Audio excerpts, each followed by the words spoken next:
அடுத்த கோவளத்தில் இன்று தென்மண்டல கவுன்சிலின் 31வது கூட்டம் என்பது நடைபெற இருக்கிறது. இந்த கூட்டத்திற்கு தலைவராக மத்திய உள்துறை அமைச்சர் அமித்ஷா தலைமை தாங்க இருக்கிறார். இந்த கூட்டத்தில் தென் மாநிலங்களைச் சேர்ந்த முதலமைச்சர்கள் கலந்து கொள்ள இருக்கிறார்கள்.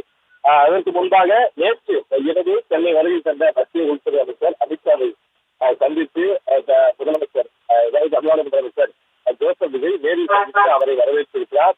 குறிப்பாக நேற்று இரவு 9 மணி அளவில் சென்னை விமான நிலையம் வருகை தந்த மத்திய உள்துறை அமைச்சர் அமித்ஷா அங்கிருந்து நேராக கோவளம் சென்று தனியார் நட்சத்திர விடுதியில தங்கியிருக்கிறார். அவரை தமிழ்நாடு முதலமைச்சர் ஜோசப் விஜய் நேரில் சென்று வரவேற்றிருக்கிறார். ஏனென்றால் இந்த கூட்டம், அதாவது தென்மண்டல அந்த கூட்டம் என்பது ஆந்திரா, அதே போல தெலுங்கானா, கேரளா, கர்நாடகா, புதுச்சேரி, தமிழ்நாடு உள்ளிட்ட அந்த 6 மாநிலங்கள், 5 மாநிலங்கள் ஒரு யூனியன் பிரதேசம், இதனுடைய அந்த பிரதிநிதிகள் கலந்து கொள்ளக்கூடிய ஒரு கூட்டம் தமிழ்நாட்டில் நடக்கிறது. அதன் முக்கியத்துவத்தை கருதி மத்திய ஒரு சூழ்நிலையில் அவரை நேரில் சென்று வரவேற்றிருக்கிறார் தமிழ்நாடு முதலமைச்சர் ஜோசப் விஜய். அதே போல ஆந்திர மாநில முதலமைச்சர் சந்திரபாபு நாயுடு வருகை தந்திருந்தார். அவரும் இந்த சந்திப்புல கலந்து கொண்டதாக தகவல் என்பது வெளியாகி இருக்கிறது.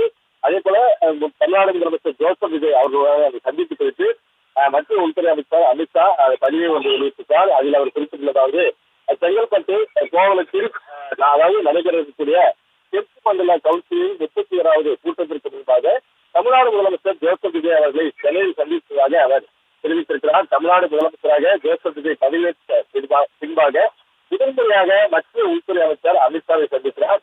இந்த கூட்டம் என்பது இன்றைக்கு, அதாவது காலை 10 மணிக்கு தொடங்கிய இந்த கூட்டத்தில் ஆந்திர மாநில முதல்வர் சந்திரபாபு நாயுடு, தெலுங்கானா மாநிலத்துடைய துணை முதலமைச்சர் கலந்து கொள்கிறார். அதே போல தமிழ்நாடு முதலமைச்சர் ஜோசப் விஜய், அதே போல கேரள மாநிலத்தினுடைய முதலமைச்சர் சதீஷ், அதே போல கர்நாடக மாநிலத்துடைய முதலமைச்சர் டி.கே. சிவகுமார் ஆகியோர் கலந்து கொள்கிறார்கள். இந்த கூட்டத்தில் தென் மாநிலங்களுடைய அந்த பிரச்சனைகள், அதே போல சிமுக உறவு, அதே போல மத்திய அரசு கொண்டு வரக்கூடிய திட்டங்கள் குறித்து ஆலோசனை செய்யப்பட இருக்கிறது. அது குறித்து தான் இந்த கூட்டத்தில் விரிவாக பேச இருக்கிறார்கள்.